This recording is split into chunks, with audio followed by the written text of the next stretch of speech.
बिस्मिल्लाहिर्रहमानिर्रहीम। अस्सलाम वालेकुम। मैं हूं महरीन सब्तैन। देख रहे हैं आप मेरा यूट्यूब चैनल और फेसबुक पेज। अभी तो शादी को सिर्फ चंद ही दिन हुए थे। चंद दिन से मतलब सिर्फ 2 माह हुए थे।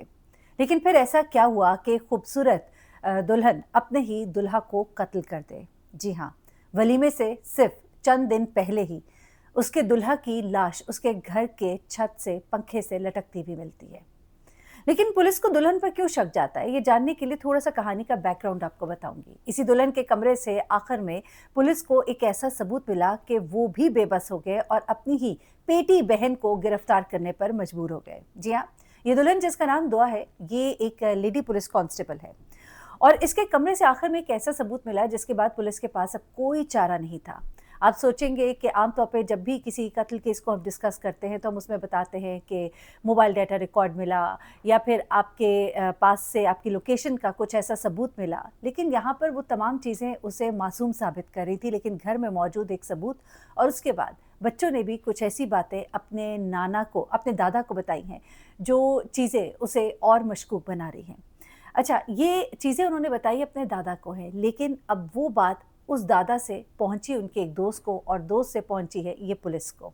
ये क्या किस्सा है ये भी आपको बताती हूँ। लेकिन सबसे पहले तो इस दुल्हन की कहानी ज़रा सुनिएगा। दुआ जो है, इसकी पसंद की शादी थी। पहली शादी इसकी होती है फ़हद से और ये शादी जो है ये भी इसकी पसंद की शादी थी। दुआ और फ़हद की शादी कई सालों चलती है, 3 बच्चे होते हैं। अपने घर में ये अपनी एक ज़िंदगी रूटीन के मुताबिक गुजार रही होती है, लेकिन लड़ाई झगड़े इनके बहुत होते हैं। इन लड़ाई झगड़ों के बायस दुआ अपने शौहर से बहुत तंग आना शुरू हो गई थी। फ़हद का एक दोस्त था हमज़ा। हमज़ा का इनके घर बहुत आना-जाना था। हमज़ा एक हसीन लड़का बताया जाता है, लंबा खूबसूरत एक नौजवान था, यंग था। जब ये इनके घर आता था तो दुआ कई दफ़ा अपने शौहर की से शिकायत किया करती थी कि आज फ़हद ने ऐसे किया, आज फ़हद ने वैसे किया, इसको समझाएँ ना। शुरू में तो गुफ्तगू ऐसी होती थी, बाद में हमज़ा उसे तसल्लियाँ दिया करता था। ये तसल्लियाँ आहिस्ता-आहिस्ता मोहब्बत में तब्दील हो गई। तभी इस्लाम में शरई तौर पर जो एक डिस्टेंस रखने का हुक्म दिया गया, वो इसीलिए है कि आप अपनी कमज़ोरियाँ दूसरों को बताएं, दूसरे आपकी कमज़ोरियों का फ़ायदा उठाएं और फिर बात नाजायज़ रिश्तों की तरफ चली जाए। चलिए, ये सब कुछ होता है। उसके बाद क्या होता है कि ये दुआ जो है, ये अपने शौहर से लड़ झगड़ कर अपने माँ बाप के घर आ जाती है और उसे तलाक का मुतालबा कर लेती है। पहले तो फ़हद तलाक नहीं देना चाहता क्योंकि बच्चे हैं, लेकिन आखिर हमज़ा से वो फ़हद से वो खुला ले लेती है। उसके बाद वो हमज़ा को कहती है कि अब हम शादी कर लेते हैं। अब दुआ अपने माँ-बाप को बताती है, वो तो इस बात पर राज़ी हो जाते हैं, लेकिन हमज़ा के माँ-बाप, ज़ाहिर-सी बात है, एक नौजवान जो कि अभी जिसकी शादी नहीं हुई और एक ऐसी औरत से शादी करे जिसके पहले से 3 बच्चे हैं, तो माँ-बाप सख्ती से इनकार कर देते हैं। आखिर हमज़ा और दुआ जो एक-दूसरे से बहुत प्यार करते हैं, तो ये दोनों छुप कर कोर्ट मैरिज कर लेते हैं। दुआ जो है, उसके घर वाले तो इस बात पर राज़ी होते हैं। दुआ अपने बच्चों को लेकर पहले अपने शौहर के साथ नहीं जाती, बल्कि अपने बच्चों को अपने माँ-बाप के पास उनके घर में छोड़ देती है। वहाँ से उसका शौहर जो है बच्चों को अपने पास ले जाता है और कभी वो अपने नानके वापस आ जाते हैं। उसके बाद दुआ जब अपने शौहर के साथ उस घर में शिफ्ट होती है तो हमज़ा जो है अपने घर से गायब रहना शुरू हो जाता है। उसके माँ-बाप जो हैं वो उसे बार-बार सवाल करते हैं कि तुम कहाँ जाते हो? आखिरकार एक दिन हमज़ा अपने घर वालों को आराम से बैठ के ये बता देता है कि मैंने दुआ से शादी कर ली है। घर वाले बहुत शोर मचाते हैं, उससे नाराज़ होते हैं, उसे घर से निकाल देते हैं और उसके बाद हमज़ा अपनी बीवी के साथ आकर रहना शुरू कर देता है। वो छुप-छुप कर आना और जाना जो है वो बंद हो जाता है।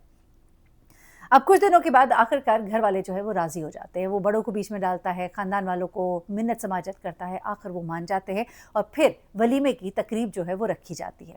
तभी मैं आपको ये बता रही थी कि वलीमा जो है वो फ़ौरन बाद नहीं हुआ, बल्कि 2 माह के बाद हुआ। इस दौरान में हमज़ा अपने माँ-बाप को मनाने की कोशिश करता रहा। लेकिन अभी वलीमे की तारीख तय थी, लेकिन उससे पहले ही दुआ और हमज़ा के दरमियान लड़ाई झगड़े शुरू हो जाते हैं। अब आप कहेंगे कि दुआ शायद गलत ही औरत होगी, जिसने पहले भी अपने शौहर से लड़ाई झगड़े तलाक ली, अब दूसरे के साथ भी ना बस पाई।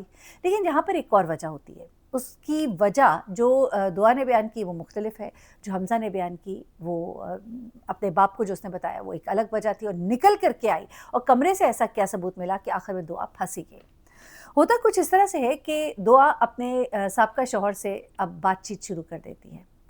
हमज़ा उसे 1-2 बार देखता है, नंबर पकड़ता है, उससे लड़ाई करता है तो वो कहती है, भाई मैं अपने बच्चों के लिए बात कर रही हूँ, बच्चे वहाँ गए हुए थे, उसके सिलसिले में मुझे बात करनी पड़ी। बच्चे की कोई चीज़ रह गई, कोई स्कूल का मामला, कुछ और मामला, तो ये तो मेरा सिलसिला रहेगा। वो बच्चों का बाप है और बच्चे उसके पास जब जाएँगे तो उनके मामले पर मुझे बात करनी होगी। तो फ़हद उसे कहता है कि नहीं, तुम उससे बात नहीं करोगी। सॉरी, हमज़ा उसे कहता है कि तुम फ़हद से बात नहीं करोगी। हमज़ा उसका मौजूदा शौहर और फ़हद उसका साबका शौहर। अब इस बात पर दोनों में तू तकार, लड़ाई झगड़ा बहुत ज़्यादा होना शुरू हो जाता है। इन बातों से अब वो तंग आना शुरू हो जाती है और आहिस्ता-आहिस्ता उसका दिल जो है अपने साबका शौहर की तरफ माइल हो जाता है। कुछ दिन पहले उसने अपने बच्चों से ये कहा था, बच्चे चूँकि रोते थे, कभी बाप के पास, कभी नान के, माँ को मिस भी करते थे, तो उसने अपने बच्चों को कुछ दिन पहले ये कहा था कि बेटा परेशान ना हो, कुछ दिनों में ही सब ठीक हो जाएगा, फिर हम सब मिलकर दोबारा पहले की तरह इकट्ठे रहेंगे। ये बात जो है उन बच्चों ने अपने नाना को बताई थी और नाना ने आगे अपने एक दोस्त से ज़िक्र किया था कि कुछ समझ नहीं आ रही, ऐसा कैसे हो सकता है? और उस दोस्त ने, ये जो दोस्त था, ये कहीं उनके किसी, अब होता है ना एक चेन होती है, वहाँ से ये बात जो है बाहर निकली। जब तफ्तीश हुई और फिर जब बातचीत हुई कुछ लोगों से, उन्हीं में वो शख्स भी शामिल था और उसने भी पुलिस को ये बात बताई कि बच्चों ने ये बात बताई थी। एक और चीज़ जो पता लगती है वो क्या है, वो अभी आपको बताते हैं। अच्छा, अब क्या होता है कि जनाब क्योंकि आप लोग कहते हैं कि बीच में सिलसिला मुनक़ता ना किया करें, पहले कहानी पूरी बता दें, तो पहले पूरी कहानी बताते हैं।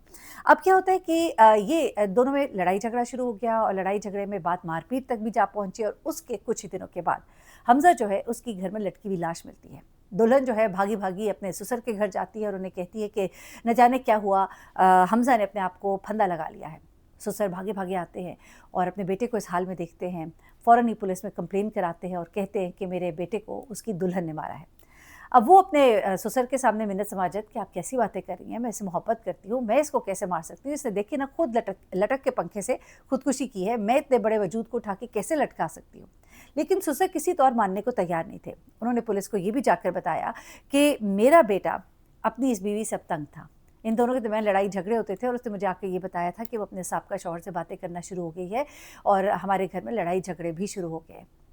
यहाँ तक कि मेरे बेटे ने बताया था कि एक बार अभी कुछ दिन पहले उसने अपनी बीवी को मारा भी है। और इस बात पर मैं उसे कहता था कि देखा ना, मैं तुम्हें नहीं कहता था, 3 बच्चों की माँ जो है वो तुमसे शादी कर रही है, कैसी माँ होगी जब अपने बच्चे छोड़ के तुम्हारे पास आ रही है। कहते कि मेरा बेटा जो है इस बात पे बहुत खफा रहना शुरू हो गया था।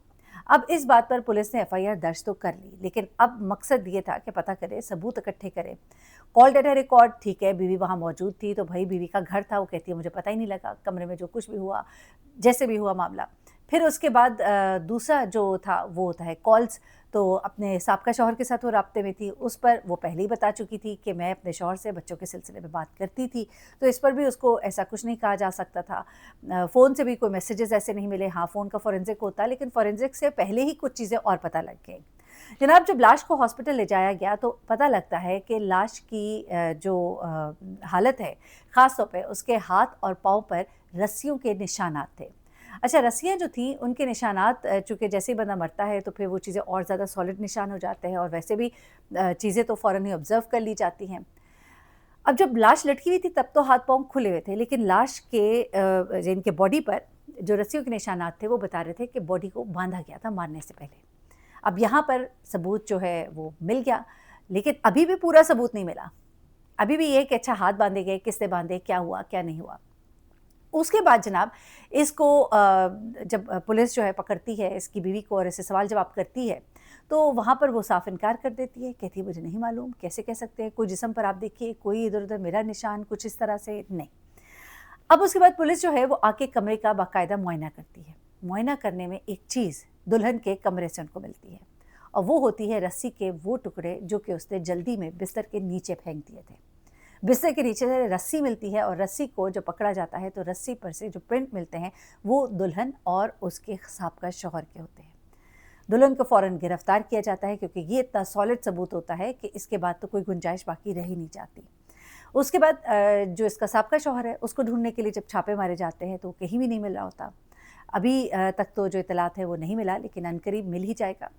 लेकिन इस तरह से इस शादी का ये अंजाम होता है।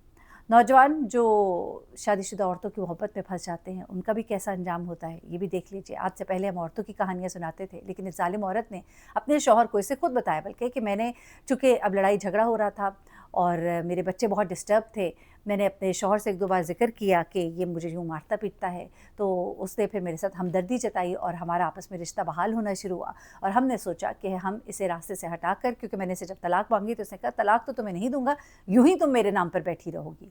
तो फिर वो कहती है कि हमने ये फैसला किया कि हम इसको मार देते हैं। और वैसे भी जिसने मुझ पर जुल्म किया था वो जिसका बड़ा गुस्सा भी था अपने साबका शौहर के साथ मिलकर, और साबका शौहर को भी इस पर गुस्सा था क्योंकि उसने इसकी बीवी जो है उड़ा ली थी। दोनों ने मिलकर अपना अपना गुस्सा इस पर उतारा और इस तरह ये नौजवान जो है ये 2 लोगों के बीच में पिस गया।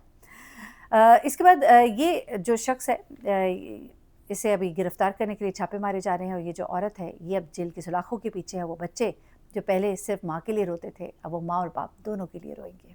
अल्लाह ताला बुरे कामों से हमें बचाए, बुरे लोगों के शर से हमें बचाए। अपना बहुत ख्याल रखिएगा, दुआ में याद रखिएगा। अल्लाह हाफ़िज़।